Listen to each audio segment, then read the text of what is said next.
Welcome, listeners, but take heed. We will say whatever we need to share our knowledge, thoughts, and joy, and even things that do annoy.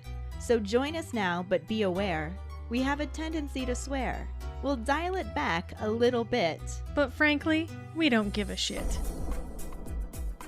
Welcome to Just Keep Rolling, a Harry Potter book movie compare and contrast podcast.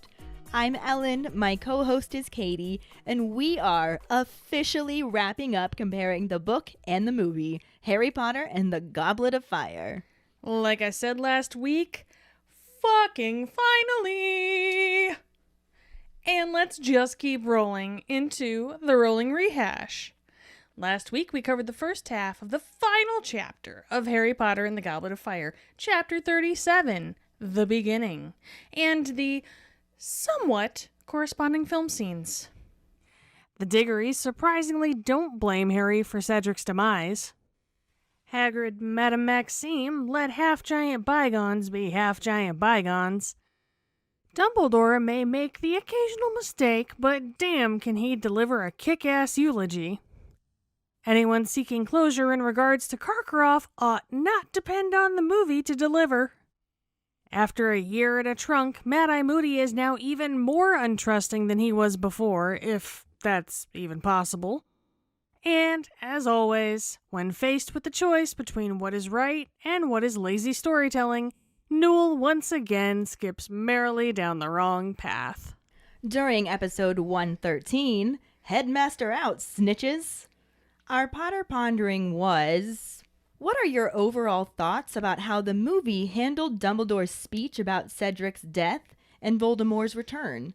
Plus, with the little sum-up scene they did of Dumbledore and Harry in the dormitory instead of his office. What do you think? Hi, Ellen and Keighty. This is Ashley with this week's Potter Pondering and Bullshit.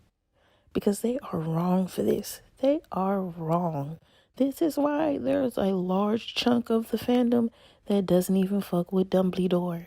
They don't like him. There are literal hours-long YouTube collectives of motherfuckers saying that Dumbledore was the puppet master and literally jacking Harry around this whole time like it was a game. And you know why? Because they didn't read the books and they watched these trash-ass movies and was like, oh my gosh, Dumbledore is horrible. He fucking exposed him in Goblet of Fire in front of all of his peers. And he didn't even know what happened. He didn't even talk to Harry about anything. He just goes and calls this fucking feast that's a mandatory and says, oh yeah, by the way, all this happened. That, you know what? It didn't have nothing to do with Rita Skeeter. This is why the ministry is prosecuting them, because Dumbledore in the movies do stupid shit like this. Wow. And then he gives Harry this nice, small, lackluster bit of information like prior and contatum. The drapes are old as fuck, Harry. You ain't know. What the hell that got to do with anything? Make it make sense. It doesn't. People who don't read the books, who have not read the books, who don't know what's going on here, are literally clueless in this aspect. Do you know there are like mashup memes of Harry against like Ash Ketchum from Pokemon, who will win? Harry Potter and Yu-Gi-Oh, who would win? Because they think Harry is a fucking superhero. Now, don't get me wrong. Harry is definitely a hero, okay? And to be honest, he's the underdog of his group. Hermione is the actual, head honcho here. But they really think, if they didn't read the books, they think Harry fucking manhandled Voldy on every occasion. Because they don't know what the fuck prior and contatum is. They think, oh, in first year, Voldy in the back of this teacher's head, bam, magic that ass. 11-year-old superhero wizard boy. Fuck you mean? Second year, you trying to mark my future wife in the basement? I got you, Voldy. Bam, magic that ass. Superhero Harry to the rescue. Oh, try to murk me in the graveyard, my guy? Cedric, oh my gosh, not today, not me. Bam, magic that ass. Superhero Harry to the rescue. Because they don't know what the fuck really happened, and the movie doesn't even explain it to them. That's why there's a whole bunch of people who read the books years later and are like, what the fuck did I watch? I could tell you what you watched. You watched some bullshit. Because the only reason Harry won every time was accidentally on purpose. Even the end. Yeah, I said it. No, he's a superhero. Did you see what happened? He out-magicked him in that graveyard with that shit. Whatever the fuck fire and condone is. No, bitch, he said Expelliarmus. Make it make sense. What did we watch, you guys? I cannot believe this was my favorite movie. Good grief. Hi there, it is the Port Badger calling in on her birthday to leave a platter pondering for y'all. So, what are my overall thoughts about how the movie handled Dumbledore's speech about Cedric's death and Voldemort's return? I think that it was very fitting with the Michael Gambon Dumbledore in the intensity in which he said it. That particular speech always puts me in the feels to remember what happens to someone who showed kindness and decency in the face of adversity. So I think the movie did a very good job with that, honestly. Showcasing Voldemort's return, I don't think that they did a very good job showcasing how scary that was. And I don't know if it's because I've watched the movie so many times that it's just like it doesn't even have an effect on me anymore. But, I don't think that the scariness of Voldemort was ever really there for that particular piece. How do I feel about the little sum up scene that they did? Oh, I really liked that. It felt very genuine and personal and kind. I thought that it was a good way for them to show that Dumbledore had some genuine care for Harry, even though in the next book and movie, Dumbledore spends 90% of it ignoring Harry. So that's my Potter pondering. I have enjoyed listening to y'all talk about Goblet, but I'm very excited to get to y'all talking about Order. And I will call in the pondering later. G'day, keepers. This is Jackson here. So, I'm going to start off with not a rant, because Dumbledore's speech about Cedric after his death, I didn't mind the movie's version of that. I mean, yeah, it wasn't quote for quote, but, it summed it up very well, and I think Gambon did okay here. Gambon will never beat Richard Harris, but he does well in some scenes, and this was one of the scenes where he did all right as Dumbledore. He really conveyed the emotion of that speech pretty well, I think. Yeah, they could have done the wording a bit better, but it was all right. Now here comes the rant. Harry's conversation with Dumbledore about priori incantatem. What the fuck, Newell? Seriously, mate? Oh my god. No mention of what priori incantatem does, how it happened, why it happened. Oh my god, seriously? Ugh. I'm just glad that this is the last time I'm gonna say fucking Newell. Oh. Anyway, that's my thoughts. Hi, friends. It's Juliana with this week's Potter Pondering. I have big feelings with Dumbledore's speech because I happened to be rereading this on September 11th, 2001, and the whole we are as united as we are divided, all of that stuff, that just gets me in the feels because it takes me back to that moment. I'm kind of disappointed it wasn't in the movie more, or it wasn't the way I hoped it would be in the movie. Yeah, but I think that's just their not so great writing. And the fact that Cedric's death isn't really talked about in the movie is disappointing as well. But yeah, there you go, friends. Bye. Thank you so much for your responses. Our trivia question last week was, what card game do Harry, Ron, Hermione, Fred, and George play on the Hogwarts Express? They play many games of Exploding Snap. Congratulations goes to Juliana Muma. Woohoo! We're keeping up our streak of tons of different people answering each week. It makes it so exciting who's going to win this week. We shall see. For now, let's just keep rolling into the second half of the final chapter of Goblet of Fire, Chapter 37, the beginning, and the somewhat corresponding film scenes. Chapter 37, the beginning, Part 2.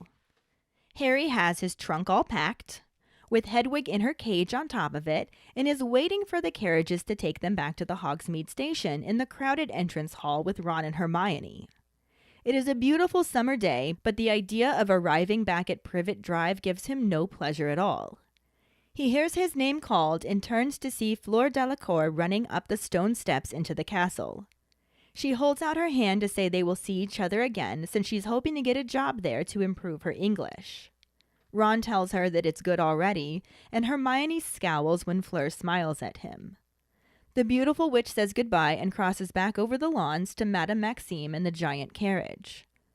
Ron wonders how the Durmstrang students will get back without Karkaroff, and a gruff voice informs him that Karkaroff did not steer the ship, but instead stayed in the cabin and let them do all the work.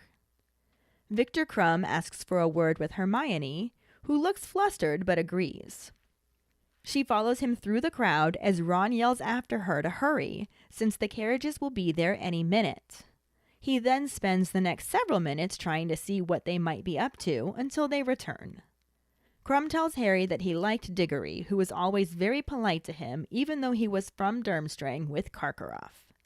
He scowls as he says his former headmaster's name and shrugs when Harry wonders if anyone has replaced him yet. Krum shakes Harry's hand, then Ron's, who looks like he's having an internal struggle. When Krum starts to walk away, he blurts out a request for his autograph, and though Krum looks surprised, he signs a fragment of parchment for Ron. Harry, Ron, and Hermione manage to get a train compartment to themselves, and while all their animals snooze, they get to talk more freely than they had all week. They only stop their conversation when the lunch trolley arrived. When Hermione returns to her seat, she dislodges a copy of the Daily Prophet as she puts her money back into her school bag. Harry looks at it, concerned about what it might say, but Hermione confidently tells him that there's nothing there, that Fudge must be forcing them to keep quiet. Harry doesn't think Fudge will ever be able to keep Rita Skeeter quiet, but Hermione says, in an oddly constrained voice, that Rita hasn't written anything since the third task and won't be writing anything for a while, unless she wants Hermione to spill the beans on her. Ron wonders what she's talking about, and Hermione explains in a rush that she found out how Rita was listening in to private conversations when she wasn't supposed to be on the grounds. Harry asks how she was doing it, and Ron asks how Hermione found out, and she explains that it was actually Harry who gave her the idea. She refers to bugging, saying that she doesn't mean electronic bugs, but rather that Rita Skeeter is an unregistered animagus that can turn into a beetle. As she reveals this, she pulls a sealed glass jar out of her bag, containing a few twigs and a leaf and one large beetle. Ron is in disbelief that she actually has Rita Skeeter in a jar, and Hermione points out how the markings around the beetle's eyes are exactly like Rita's glasses. Harry remembers that there was a beetle on the statue the night they heard Hagrid tell Madame Maxime about his mum, and Hermione says that Victor pulled a beetle out of her hair after their conversation by the lake. She also figures that Rita was perched on the windowsill in the divination classroom when Harry's scar hurt and has been buzzing around for stories all year. Ron realizes that Malfoy must have been talking to her in his hand, and Hermione confirms this, saying he must have known, and that's how she was getting all the interviews with the Slytherins. She puts the jar back in her bag smiling until Malfoy, Crabbe, and Goyle open their compartment door. Draco sarcastically calls Granger very clever, and the three boys look more pleased with themselves and arrogant than Harry has ever seen them. Malfoy walks into the compartment and mocks Hermione for catching a pathetic reporter, and Harry for being Dumbledore's favorite boy again. He smirks, asking if Harry is trying to not think about it, and Harry very simply tells him to get out and grips his wand under his robes. Malfoy begins talking about how Harry picked the losing side, and how he warned him not to hang around riffraff like Ron and Hermione. When he mentions Diggory being the first to go after the Dark Lord's return, spells from every direction go off like fireworks in the compartment. Malfoy, Crabbe, and Goyle are all unconscious in the doorway, and Harry, Ron, and Hermione are standing, each having used a different hex. Fred and George are also in the corridor, having also cursed the 3 Slytherins. They step into the compartment, George making it a point to tread on Malfoy, and check out the effects of the multitude of curses. George wonders who used the Furnunculus curse, since it seems to have mixed oddly with his jelly legs jinx, and caused Crabbe to sprout tentacles all over his face. Ron, Harry, and George roll them out into the corridor and shut the door. Fred pulls out a pack of cards, and they all start playing Exploding Snap. By their 5th game, Harry decides to just ask the twins who they were blackmailing, and though they initially tried dodging the question, they eventually admit that it was Ludo Bagman. Harry wonders if he was involved in the Death Eater stuff, but George cuts him off to say that it wasn't anything like that. He's a stupid git who wouldn't have the brains. Ron wants to know what he did do, and the twins explain that he paid them in leprechaun gold for their winning bet at the Quidditch World Cup, and it vanished the next day. Hermione figures it must have been an accident, and they say that's what they thought too, but in the end he turned pretty nasty and said they were too young to gamble and refused to give them anything. They asked for their money back, and he also refused to do that. It turned out that Lee Jordan's dad had trouble getting money off of him as well, and that Bagman is in big trouble with the goblins, having borrowed loads of gold off of them that he hasn't paid back. He tried to pay it back by putting a big bet against the goblins on Harry to win the tournament, and Harry now understands why he kept trying to help him win. He figures that Bagman can pay them back now since he did win, but the goblins play as dirty as Bagman and claimed he drew with Diggory and didn't win outright.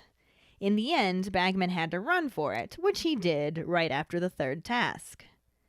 George sighs and begins dealing the cards out again. The rest of the journey passes pleasantly enough. Harry actually never wants to arrive at King's Cross, but has learned the hard way that time does not slow down when something unpleasant is ahead. All too soon, they are pulling in at platform 9 3/4, and all the students begin to disembark. Hermione and Ron struggle past Malfoy, Crabbe, and Goyle, but Harry stops Fred and George before they can leave. He pulls out the sack of galleons and thrusts it into George's hands, telling them to take it for the joke shop. The twins initially refuse to accept the gold, but Harry insists, saying that he doesn't want it or need it, but he thinks they could all do with a few laughs. George weighs the sack with his hands and says there's got to be 1,000 galleons in here. Harry grins and tells him to think how many canary creams that is. The twins just stare at him, and Harry requests that they don't tell their mum where they got the money. Fred begins to protest, but Harry pulls out his wand and tells them to take it or he will hex them. He also asks them to buy Ron some different dress robes and say they're from them. Harry then leaves, stepping over the 3 Slytherins before Fred and George can say another word. Uncle Vernon is waiting beyond the barrier near Mrs. Weasley, who gives Harry a tight hug and whispers that she thinks Dumbledore will let him stay with them later in the summer. Ron and Hermione both say goodbye, the twins mutter their thanks, and Harry winks back before silently following his uncle from the station, deciding there is no point in worrying yet. As Hagrid said, what will come, and he will meet it when it does. In the movie, the camera cuts to crowds of students from Hogwarts, Durmstrang, and Beauxbaton milling around, preparing to leave the castle. Victor Crumb approaches Hermione and hands her a note, asking her to write to him. Hermione says bye, and the camera cuts to Fleur and her sister Gabrielle saying goodbye to Ron, each with a kiss. Ron exhales as they walk off, and the camera cuts to Harry, who is walking along by himself and just watching everyone exchange their cheerful goodbyes.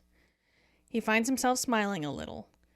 The camera then shows the Durmstrang ship on the water, and everyone applauding as the Beauxbaton and Durmstrang students head down the corridor, before shifting to the Golden Trio. Ron wants to know if they will ever just have a quiet year at Hogwarts, and both Harry and Hermione say no with a laugh. Ron says, "Oh well, what's life without a few dragons?" and the 2 boys start to walk away. They hesitate when they realize that Hermione didn't move and look back at her. With a sad smile and a wavery voice, she comments on how everything is going to change now. Harry walks back over to her, puts his hand on her shoulder, and plainly says, "Yes." Hermione nods, steels herself, and then joins the boys as they walk down the corridor. She asks them both to promise to write over the summer, and Ron tells her that she knows he won't. She grabs Harry's arm and says that he will, which gets her a very sarcastic, "Yeah, every week," in response. She smiles and shakes her head as they walk out a doorway overlooking the mountains and watch as the Beauxbaton carriage flies by. The camera follows the carriage, cutting to it flying past the Durmstrang ship sailing away on the lake, right before it lowers down beneath the surface and the carriage disappears into the distance. The camera fades to black and the credits roll. Bam. Oh, bam. I mean, we still have to talk about the differences here. Yeah, but... And some similarities. Because there are some of both. Some. The differences mostly occur in things the movie left out. Mm-hmm. Usually happens that way. But in this instance, what they did include was pretty similar. Minor changes. We'll talk about it. Yep. In the book, we start this section off talking about Harry's trunk being packed and everything piled up with Hedwig in her cage on top. Mm-hmm. And they're all down in the entrance hall just waiting for the carriages to arrive so they can load everything up and head to the train station in Hogsmeade. Yep. They mention that it's a beautiful summer day. And Harry's even thinking about like how green it's going to be back at Privet Drive and all of the flowers in the flower bed. And because everybody in that neighborhood cares about what their lawn looks like. So it's got to be beautiful. Oh, yeah. They're perfectly manicured lawns, man. But he cares nothing about that. And the idea of going back to Privet Drive is just like to him. Understandably, because he has to go to the Dursleys. He has to go see those satchels of assholes. Mm-hmm. And who wants to do that? Literally no one. Not I. Nor I. He then hears his name called. And when he turns to see who it is, it's Fleur Delacour. And she actually went out of her way to run across the grounds to the Hogwarts castle to say goodbye to Harry before they take off in their carriage. Which is understandable because they've been through a lot together. Yeah, but I think that the book did a better job showing the kind of person that Fleur is in the long run. The books do. The movie just showed Fleur as being Pretty. superficial and pretty and She's pretty. fuck all else. So anything compared to that is better. Yeah. But she shakes his hand and says that they'll see each other again because she's hoping to get a job there so she can improve her English. Aw. And Ron's like, it's good already.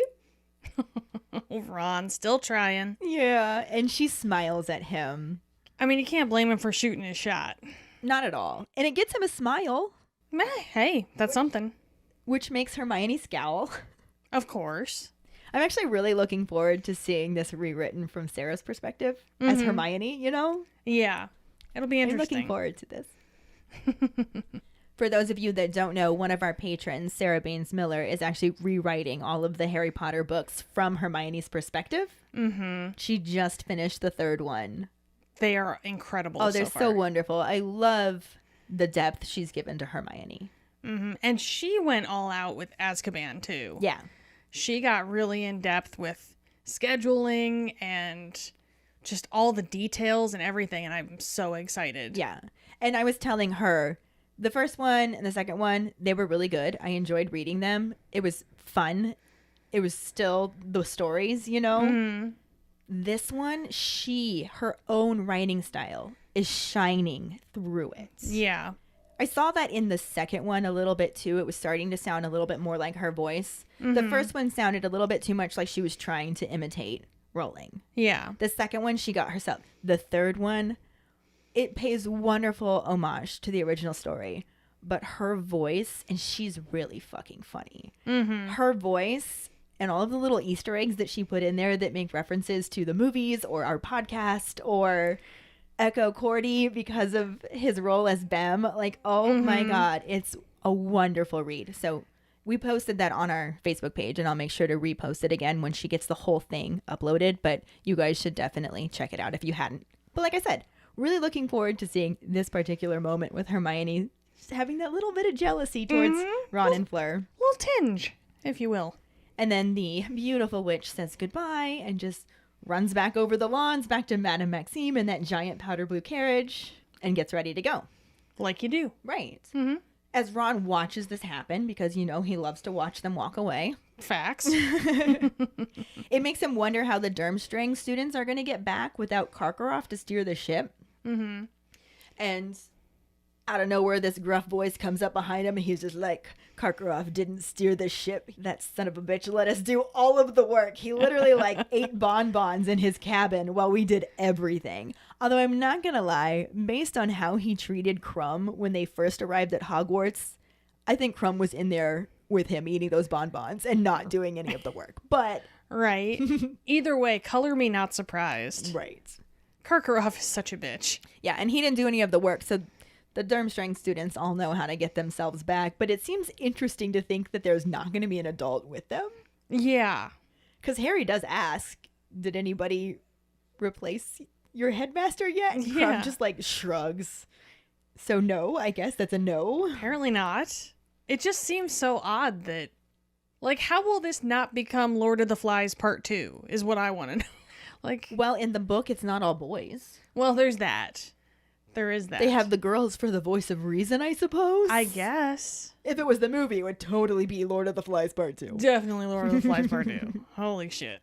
But anyway, Victor asks for a word with Hermione, and she's super flustered by this, but agrees. Mm-hmm. And she follows him through the crowd because they needed some privacy. And Ron's just yelling after her. So now we have the jealousy coming back from Ron, and I love this. It's a beautiful little setup here. Mm-hmm. But he yells after her to hurry up because the carriages are going to be there any minute. And then spends the rest of that time waiting for her to come back, just trying to like up on his tiptoes, trying to see through the crowd what they're getting up to. What's going on? What's going on? He's leaning in. He's leaning in. What's he doing? He's whispering in her ear. Get off of her, man! What'd he say? What'd he say? Yeah. Damn it, I need to learn how to read lips. Let me at him. Let me at him. But it really was only a few minutes, and then they were back. And Crumb tells Harry that he always liked Diggory, who was very polite to him despite being from Durmstrang. Mm-hmm. With Karkaroff scowling. This is actually when Harry asks if they have a replacement headmaster yet. Yeah. No. And we don't need one. But then Crumb, like I said, shakes Harry's hand and then shakes Ron's hand. Mm-hmm. And this sends Ron into this internal struggle where he's like shaking his hand and he's just like, I hate this person. He's hitting on Hermione. And he's just like, he's from Durmstrang. He was competing against Harry. He's a famous Quidditch player. Can I have your autograph? Right. But he's Victor Crumb. Right. Victor, I love you. Victor, I do. When we're apart, my heart beats only for you. But yes, so his heart is beating for him again. Yes. Basically. and he gets his fragment of parchment signed. Mm-hmm. Crumb looks a little bit surprised, but he does it. Yeah. I think he's actually kind of pleased too. Yeah. Because Ron was kind of a little bitch to him all year. Ron was a bit of a dick. Yeah. Facts. The movie does this a little differently. Shocker. Huh? Picking up after Dumbledore and Harry's extremely pointless discussion that cleared up absolutely nothing, we then join the rest of the school in the courtyard saying their goodbyes to their new foreign friends and hoping no one will have to sit through another performance of Hoggy-Wotty Hogwarts just like they did in the deleted scene.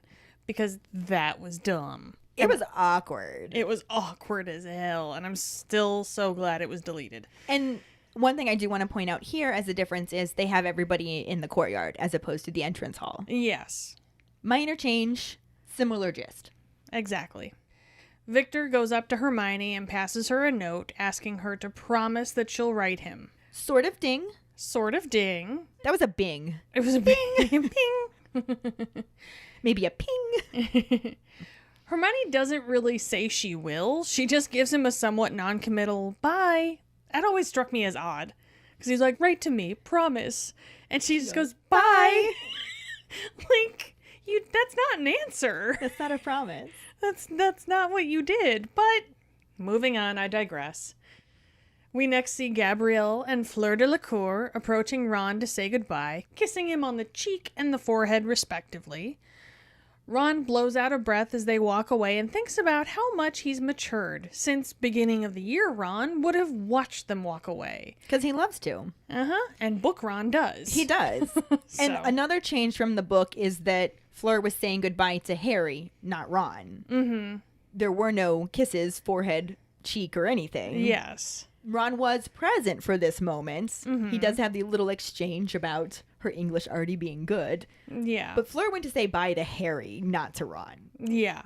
Harry's not essentially in this scene yet. Right. But he does show up now. Cue Harry's entrance to the scene. And cue Potter. We then see Harry watching from the corridor as everyone hugs and says their goodbyes. Smiling slightly, he tries not to think about all the questions still hanging out in his head. Like, I don't know, like, how did Barty Crouch Jr. escape the ban? What the hell is Priori Incantatem? And where the actual fuck did the butterflies come from during Beauxbaton's entrance all those months ago? Because that never got answered. Magic. Magic. Lactating butterflies. It answers all of them. It answers none of them. How did Barty Crouch Jr. escape the ban? Magic. What the hell is Priori Incantatem? Magic. Where the actual fuck did the butterflies come from during Beauxbaton's entrance all those months ago? Magic. It works.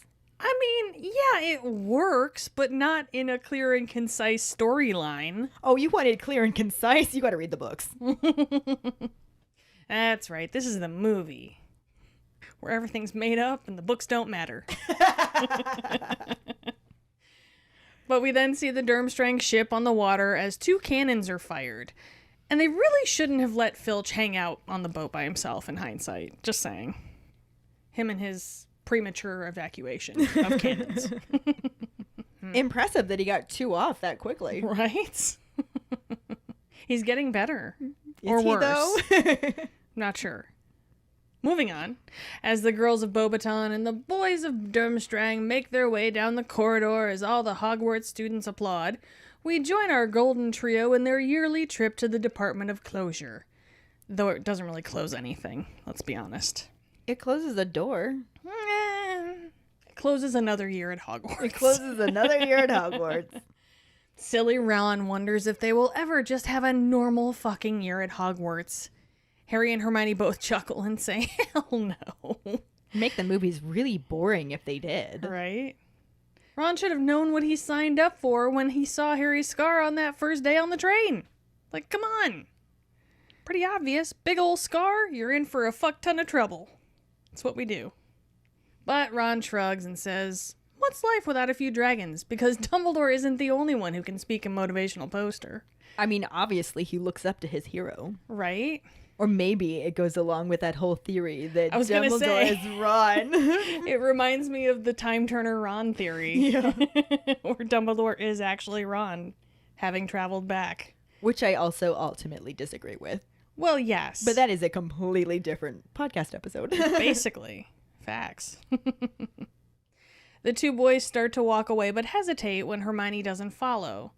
They look at her and with trembling eyebrows, she comments that everything is going to change now. Isn't it? Yeah. Harry puts his hand on her shoulder and very matter-of-factly just says, yes. I love how he delivers that line. I love the delivery of it. It's so simple, but says so much. Mm-hmm.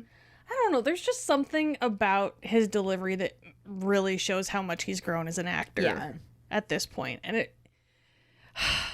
I've made my comments. He still has his moments. But this was just spot on delivery. And I loved it. It was just, yes.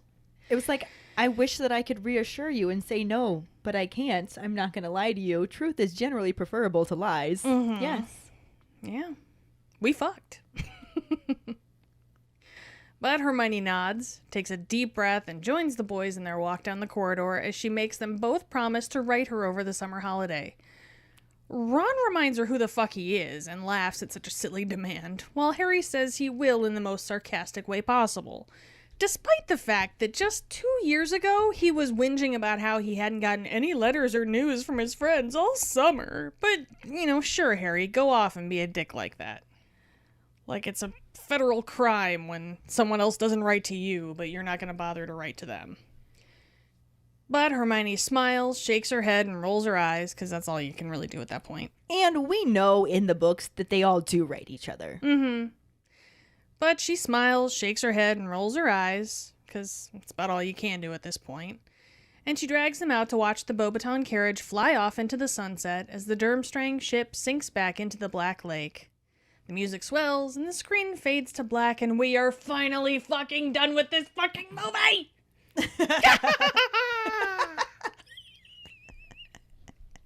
However, we still have a little bit to go with the book. That's fine, because we're done with the movie! Woohoo! And that is not at all how it happens in the book. What? Yeah, because the book actually gives us real closure. Wait, we're supposed to get that? We actually see them travel back home. Mm-hmm. Well, Hogwarts is home, but they travel back to their summer homes. Platform 9 3/4. Yeah. We see them on the train. Yeah, we see them on the train. And Harry, Ron, and Hermione get a train compartment to themselves, which is nice because... And lucky. Yeah.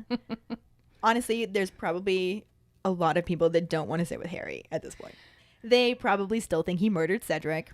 It's like in Mean Girls where half the school thinks that Katie Heron pushed Regina George in front of the bus. Yes, exactly. And the other half don't. But either way, it's not good. But Harry still gets to be prom queen, so that's cool. Hey, that's the important part. Facts. Anyway, they got all their animals snoozing. And because they have the compartment to themselves, they actually get a chance to talk. Mm-hmm.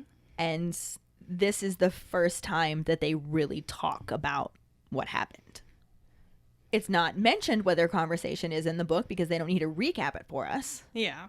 But they do let us know that they actually really talk. They actually have the conversation. And the one thing that stops the conversation is the arrival of the lunch trolley. Mm-hmm. Hermione gets up to go buy herself some snacks. And when she comes back with her food and tries to put her money back into her school bag, she accidentally dislodges a copy of the Daily Prophet. And Harry sees it and he's just like, oh, fuck, what's in that? Yeah. Oh, what are they saying now? And Hermione sees him looking at it and just very confidently tells him, don't worry, there is nothing in it. I've been checking it. Fudge must be leaning on them to keep him quiet. And Harry's just like, yeah, but Fudge is never going to be able to keep Rita Skeeter quiet. And Hermione's just like, it's funny you say that. Fudge isn't, but maybe someone else is. In a very oddly constrained voice, she says that Rita hasn't written anything since the third task and won't be writing anything for a while, not unless she wants me to spill the beans on her. Beans? You have beans? Let's hear the beans. Yeah, Ron's, exactly. Mm-hmm. And Hermione explains in a rush that makes Harry think that she's been holding on to this information for a while, which we know that she has. Yeah. Because this happened back when Harry was still in the hospital wing. Mm-hmm. So a day if we're talking about the movie. Or apparently a month, according to the book. Mm-hmm. I hope she poked some holes in that jar. I know, right? Oh my goodness. So in this rush, she explains that she figured out how Rita's been listening into private conversations when she's supposed to be banned from the grounds. Mm-hmm. And Harry immediately wants to know how she was doing it, whereas Ron is more like, how did you figure this out? Mm-hmm. So Hermione answers Ron's questions first, explaining that it was actually Harry who gave her the idea, and he's like, what did I do? And she just goes, bugging. And Harry's just like, but I thought you said it wouldn't work. Like, Ron and Harry are both like, but I thought that wouldn't work. And she's just like, not electronic bugs. Rita Skeeter can quite literally turn into a beetle. She is an unregistered animagus. That kind of shit right there will get her in so much trouble. And I've figured it out. And as she's saying all of this shit, she pulls a jar, a sealed glass jar. Like you said, hopefully she pokes some holes in the top. Hopefully there's some holes. And this is my favorite part of the whole thing. A sealed glass jar containing a few twigs and leaves. Well, yeah, you got to put them in their own natural environment. I love that she gave her a beetle environment, some twigs and leaves. Rita's in there like, this is just like the fucking forest. Oh my gosh. Talk about slumming it. I can't even forgive anybody who was part of the decision to not include this. No, they can fuck right off. Because number one, it completely explains why Rita was willing to write the article that she writes in the next book/movie, which we will get to. Mm-hmm. Number two, it shows just how fucking badass Hermione is. Yup. And number three, it's so fucking funny. Right? It's hilarious, dude. She kept a beetle in a jar for a month. No. She kept a person as a beetle in a jar for a month.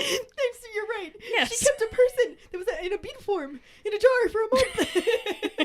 With a stick and a leaf. With a stick and a leaf. Oh my god, how did they think this was not necessary to include? We got bilked. Like, oh my god. It is unforgivable. It is as unforgivable as leaving out Peeves in my mind. Facts. Big facts.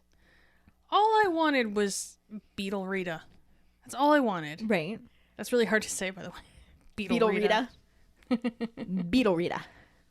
All I wanted is to beat a Beetle Rita. Damn it. See? It's hard. All I wanted was to beat a Beetle Rita. Try saying that 10 times fast. Beat a Beetle Rita? Beat a Beetle Rita. Beat a Beat a Beetle Rita. Beat a Beetle Rita. Beat a Beetle Rita. Beat a Beetle Rita. I think we just found the episode title. Beetle Rita. It just sounds like you're saying Beetle Rita. I know. Beat a Beetle Rita. Anyway. Moving on. Y'all enjoy doing that at home. Ron is like, there's no fucking way. You have Rita fucking Skeeter in a jar with a twig and a leaf. Like, this is not a thing. And Hermione's just like, oh, it's a thing. Look at those markings around the Beetle's eyes. They are exactly like the foul glasses that she wears. Mm-hmm. There's no way you have this. The fuck I don't. Oh, I got this. This is not just some random beetle I'm putting in a jar. This right here is Rita fucking Skeeter. And then Harry remembers there was a beetle on the statue the night that they heard Hagrid telling Madame Maxime about his mom. Mm-hmm. And like, in that chapter, it specifically said that Harry tried to pay attention to the beetle so he wouldn't overhear this private thing that Hagrid was talking about. Mm-hmm. It was there! Which is interesting, because Harry was trying to not overhear by focusing on the beetle, and the beetle was trying to overhear. Like, that's all the beetle wanted. Isn't it ironic? Don't you think? I do. Yeah. I do think. And yeah, I really do think. Hermione also points out that Victor pulled a beetle out of her hair right after they had their conversation by the lake after the second task. You have a water beetle in your hair. And she just like brushes it away, like, whatever. Are you okay, Harry? Yeah. It was mentioned. Mm-hmm.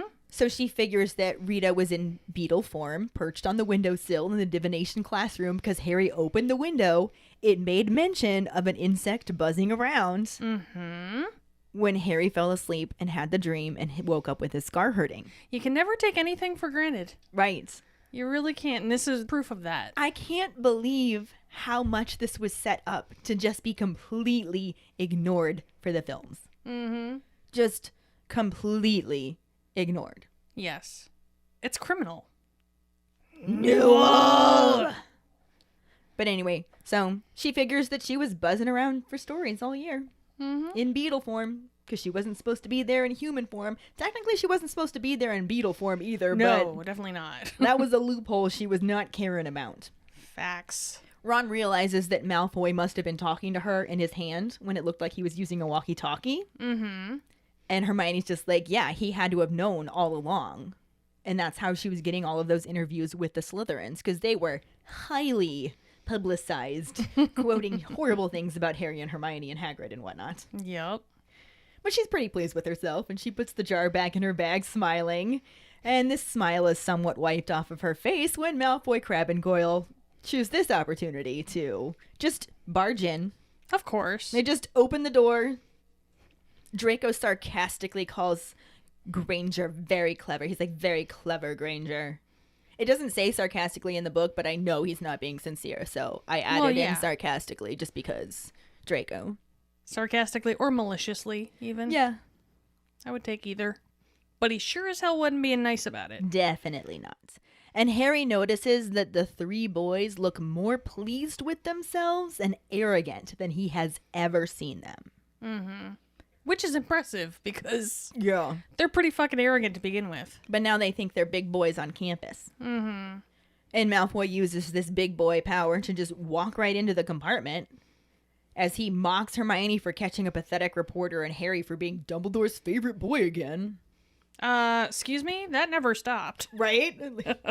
Do you think that getting illegally entered into the Quad Wizard tournament made Dumbledore not like me?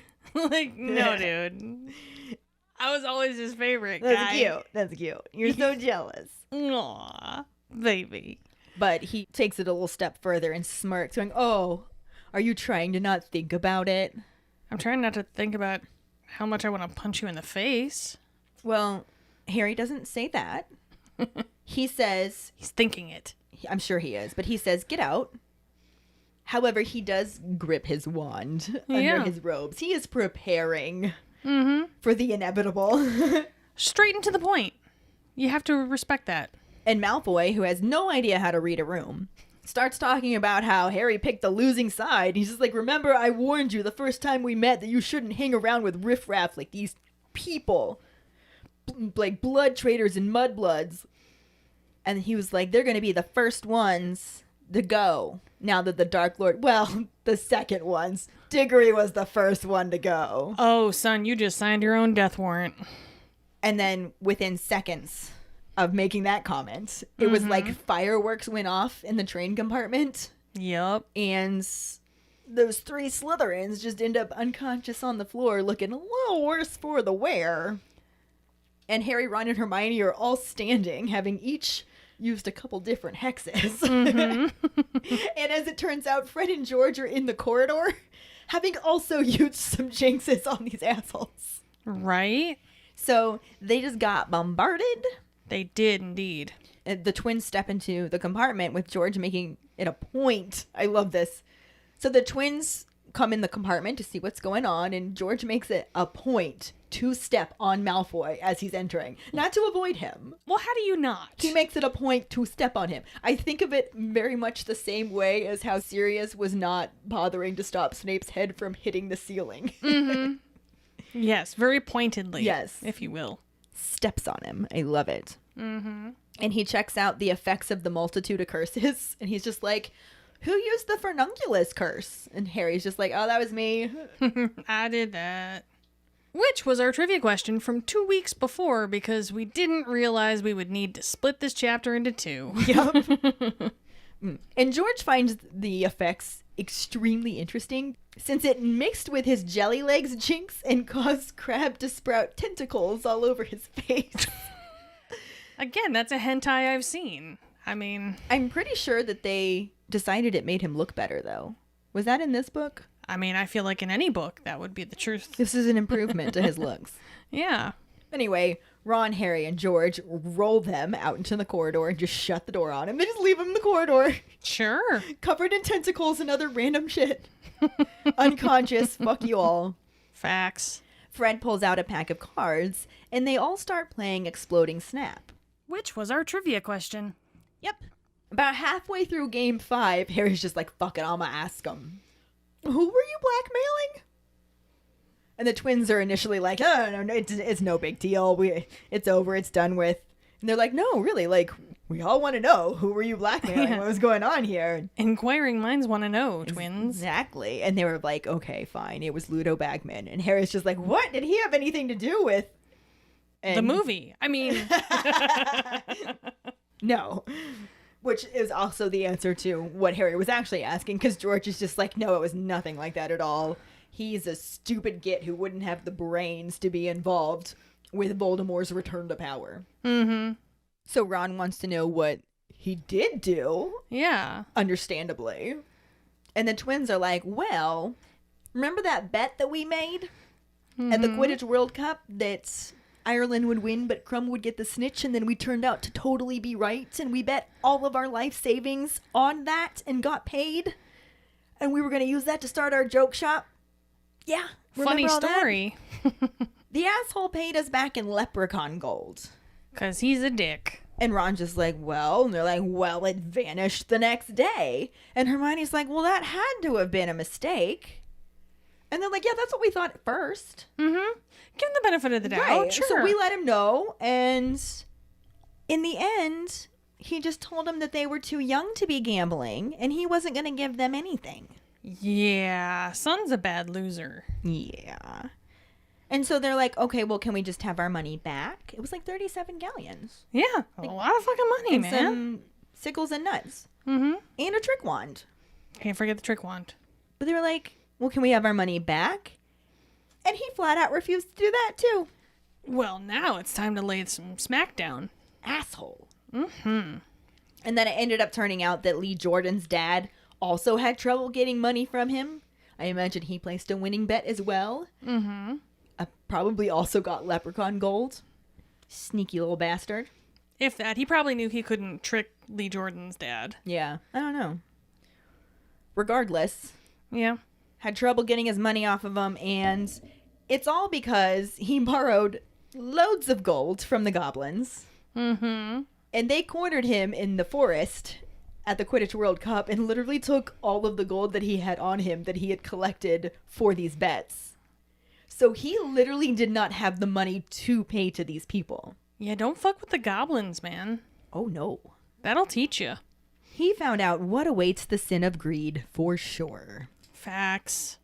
But in an effort to pay the goblins back, he decided to place another bet.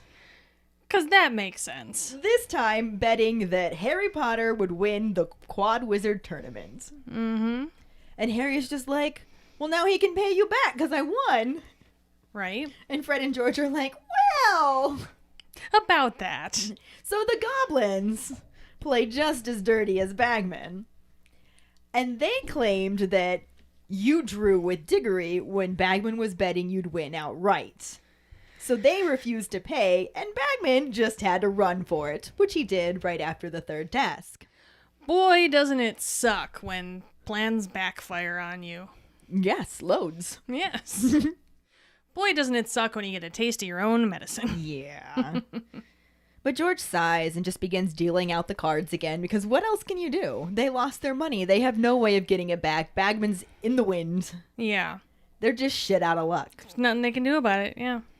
The rest of the journey just passes pleasantly, and Harry just kind of wants it to go on for the whole summer. I feel like he'd eventually get tired of being on that train. Mm-hmm. But the idea of going back to Privet Drive and being with the Satchels of Assholes would have to keep him on that train happily for at least 2 weeks. I mean, I would even say longer. I feel like if the Dursleys are the other option, we're living and dying on that train. Fair enough. I'm saying. Even if the train was going to Snape's house, I'm pretty sure he would still choose that over going back to the Satchels of Assholes. Maybe. That's a toughie. You know. But Harry's learned the hard way that when you're really not looking forward to something, it gets there faster. So Yep. all too soon, it's just like, here we are, platform 9 3/4. Time flies when you're actually enjoying yourself. Mm-hmm. And everybody starts to get off of the train. Hermione and Ron have to struggle past Malfoy, Crabbe, and Goyle, who are still unconscious and looking hideous in the corridor. And Harry's just like, Fred, George, wait. Mm-hmm. And they stop. And he pulls out the sack of galleons and just gives it to him. Thrusts it in George's hand. He's just like, you take this for the joke shop. Mm-hmm. And they're like that, no, we can't take this money. Like, Yeah, we can't do that, guy. Like, this is your money. And Harry's just like, no, I don't want it. I don't need it. But I think we could all do with a few good laughs. Take it. Which is really, really wise. He has his moments. He's not a Ravenclaw, but he has his moments. He doesn't speak in cross-stitch, but you know what? He has his epiphanies. Insights, yes. That's a good word. And you know what? There was no better way for him to use that money. Oh, I'm so glad he did that, and I'm so upset that the movie didn't include this. Right? Because we're just left like, okay, where did they get that money to start a fucking joke shop? Yeah. We're getting ahead of ourselves. But last we know is they drop out of school. How is it that they all of a sudden have a joke shop opening up? It would have been nice to have this explanation. Not to mention, it shows Harry's generosity. Like, the kind of person that he is really reflected in this moment. Mm-hmm. Not to mention the fact that it probably just felt like Blood Bunny to him. Oh, yeah. So why hold on to that? I mean... Use it for something good. Yeah. Use it for something that would really piss off Voldemort. Right? You know poo. Exactly. But anyway... This part always annoyed me so much because George weighs the sack in his hand and says, there's got to be 1,000 galleons in here, which, duh, George, it was 1,000 galleon prize. Like, there isn't got to be. It's literally a bag of 1,000 galleons. That was half of the reason you wanted to get in on the Triwizard Tournament to begin with, guys. Oh my goodness. Oh, it just cracks me up. I'm like, why? Like, why would you word it that way? Right? Like, why not say, but Harry, this is 1,000 galleons? Yeah. It gets the exact same point across and doesn't make George sound like an idiot. Right? Harry does not make fun of him the way that I just did and just smiles and says, think about how many canary creams that is. The twins are just like, they're just staring at him. They have no idea what to say. Mm-hmm. No idea what to do. Yeah. You know they want to take the money, but they feel bad about doing it. Right. And they're just like, So Harry's just like, you're going to take this, and you're not going to tell your mom where you got it from. That's a very important thing. Fred begins to protest, and Harry just flat out pulls out his wand and points it at him. He's just like, take it, or I'll hex you. I know some good ones now. He's basically the Fry meme. Like, take my money, please. Yeah. He's just like, but buy Ron some different dress robes and say they're from you. Yeah. Which was nice. He's so generous because he knows that Ron is never going to accept them coming directly from him. He got super weird about Harry buying him the 10 galleon worth omnioculars. Yeah. So he'd never accept Harry buying him dress robes. Mm-hmm. I have a feeling that Ron would feel really weird about his brothers being that nice. Yeah, but his brothers are also assholes that burned a hole in his tongue and turned his favorite teddy into a spider. Like, he probably on some level feels like they owe it to him. There's that. Plus, they could also have, like, a lot of fun with that, too. Be like, these are totally normal dress robes, we swear. And they are totally normal dress robes, but Ron's gonna wonder every single time he wears them. Every single time. But he doesn't have a choice, because it's either that or the ones that make him smell like Great Aunt Tessie. So. Unless you're reading the book when he just looks like he's super frayed and second-handed. Very true. However, in the movie, there is no 1,000 galleon prize anyway, so it doesn't matter. They left everything out. Yep, it's just a giant lucite cup. Ugh. And no cash whatsoever. But, you know, that should be plenty of incentive, y'all. Yeah. You should be totally willing to risk your lives and the lives of others, really, at some point, just to fucking get a cup. You should. Absolutely. Mm-hmm. Or else this book wouldn't have existed. Right? But anyway, Harry kind of mic drops the threat to hex them and requests they buy Ron robes, and then just leaves. Steps over the Slytherins unconscious on the floor and just leaves so that Fred and George can't argue anymore. He just leaves them with the money. It's yours, take it. I ain't taking it back. You give it back to me, I'm just going to throw it in the bin. Yep. So you might as well just fucking take it. Uncle Vernon is waiting for him beyond the barrier. But he is standing near Mrs. Weasley, so she gets to Harry first, and she gives him a huge hug. Mm-hmm. And she whispers to him that she thinks Dumbledore's going to let him stay with them later in the summer, so to keep in touch. Mm-hmm. And then Ron and Hermione both say goodbye, and the twins mutter their thanks, and Harry just winks at them. And then silently follows his uncle out of the station, deciding to himself that there's no point in worrying yet. Which is a valid point. And what he got from Hagrid was, what will come, and he will meet it when it does. Mm-hmm. End Goblet of Fire, book and movie. Oh, roll credits, motherfuckers. Actually, roll Potter Ponderings. That too. Where we want to know, what are your thoughts on how the movie wrapped up the Goblet of Fire? Yep, thoughts, comments. We know you got them. We know you got them. Let's hear them. Find the post on our Facebook page and share your thoughts. Or call us at 216-526-6792 and leave your response as a voicemail. Make sure you start off telling us your name and then go into your answer. We really look forward to reading and hearing them. This will bring us to our Sorting Hat story, which is from Daniel Cleary. He writes, in 8th grade, my family moved from California to Georgia, and I attended public school for the first time since 1st grade. Our large middle school assigned Harry Potter and the Sorcerer's Stone for a class reading assignment. We read along in class to Jim Dale's rendition of the audiobooks, and I was instantly enthralled. I read like never before. I usually had no attention span for reading, preferring video games and films, but this Wizarding World had me up past my bedtime to read a book for the first time in my life. Our homerooms at school were our houses.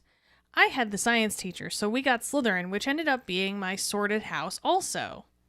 Gotta love that. Thank you so much for sharing your Sorting Hat story with us, Daniel. Yes, thank you.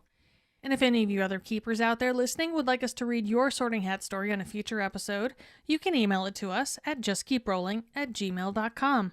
Let us know your house, wand, Patronus, how you got into Harry Potter, and anything else that you might want to share with us. Or you can message it to us over social media. This week's trivia question is, in the U.S. version, Mrs. Weasley serves homemade strawberry ice cream for dessert. What do they refer to dessert as in the UK version? The first one who responds with a correct answer and the code word #yummy will get a sticker. Another way to get a sticker is to rate and review us through iTunes or Facebook. Make sure to email us at justkeeprolling@gmail.com to let us know you did, and we'll get back to you to figure out which sticker you want and where to send it. Don't forget to find us and follow us on Facebook at JKR Podcast and Twitter and Instagram at Just Keep Rolling. Following us on Podbean at justkeeprolling.podbean.com will get you the episode as early as possible and give you a leg up in answering the trivia question. Make sure to check out our website at justkeeprolling.com, and don't forget to subscribe to our YouTube channel. If you would like to help us continue creating more content, you can support us as a patron and get extra perks on patreon.com/justkeeprolling. As always, any support you can give is greatly appreciated.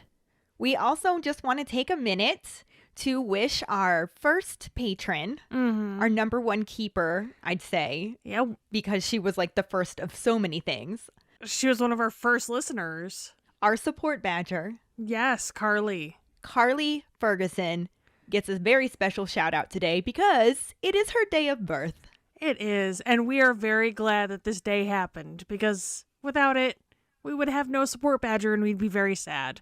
She is an amazing human being that we are very blessed to be able to call a friend. I just love this girl so much. I can't even. I'm so glad you were born. Yay, Carly. Happy, happy, happy birthday. Yes, we love you very much. And join us next week when we start discussing the differences between the UK and US versions of Harry Potter and the Goblet of Fire and share our favorite moments from the episodes covering the first half of the book and the movie. Thanks for listening. We hope you hear us again. I'm Katie. I'm Ellen. Until the next time, Just keep rolling.